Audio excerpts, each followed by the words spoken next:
अस्सलामुअलैकुम जी, क्या हाल है साहब? उम्मीद है सब ठीक हो। सो अल्लाह पाक सारे ने अपनी रुदमान ही रखे, जेड़े बीमार हैं अल्लाह पाक सारे ने शफा दे। कर दे आइंदा भी लोग स्टार्ट जो चैनल ते नवे हो सब्सक्राइब कर दो ताकि आने वाली वीडियो तुहाडे तक बर वक्त पहुँच सके।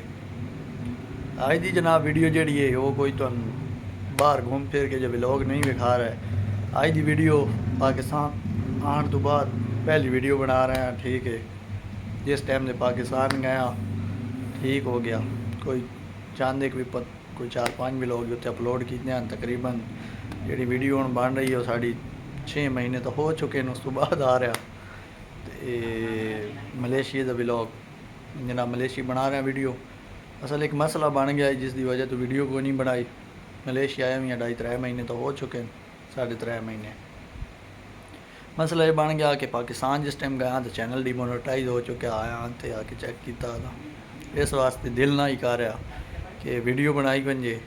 हम पता इतनी मेहनत की थी, 2.5-3 साल हो गए चैनल ते काम करदा, लेकिन मसला बनने की वजह तो दिल भी नहीं कर रहा।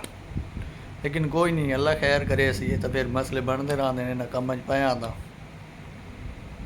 तो ढेर सारे भैन भरावां के कमेंट आते हैं कि भाई थोड़ी वीडियो नहीं आ रही, वीडियो अपलोड करो। किस वजह तो नहीं आ रही? वजह यही है कि चैनल डिमोनेटाइज हो गया, इस करके दिल नहीं कर रहा कि असी वीडियो अपलोड करिए। लेकिन इंशाअल्लाह जिंदगी रही, जिंदगी वफा की थी, वीडियो तो नाल अपलोड करेंदे रसां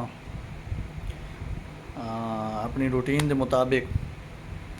वेखदे हाँ कदी जिमें जिमें टाइम लगता, क्योंकि तुहानूं पता पाकिस्तान हूण आया थोड़ा काम ही ज़्यादा, मसरूफियात ज़्यादा वध गई हुई हैं।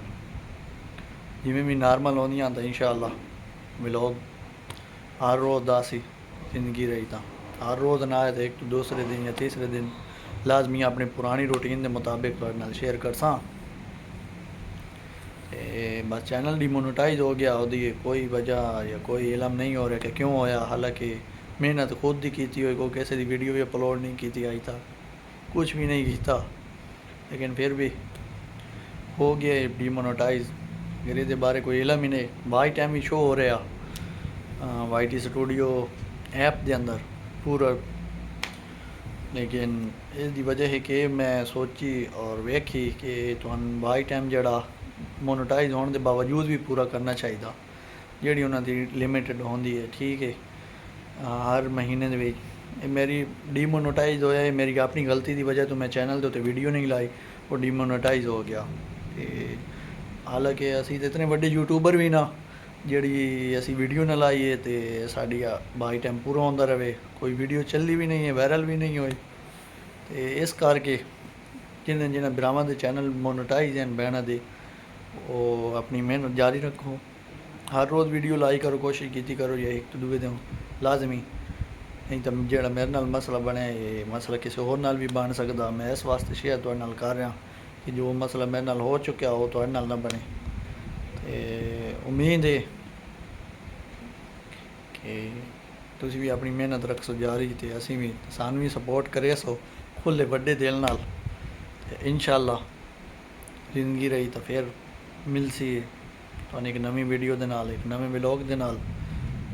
आज की वीडियो इतनी की है जी तुहाडे नाल शेयर करनी आई कि इस वजह तो असी वीडियो ना से बना रहे चैनल डिमोनेटाइज होने की वजह तो। इंशाअल्लाह मिलसी एक नवी वीडियो दे नाल। तब तक के लिए इजाज़त, अल्लाह हाफिज़।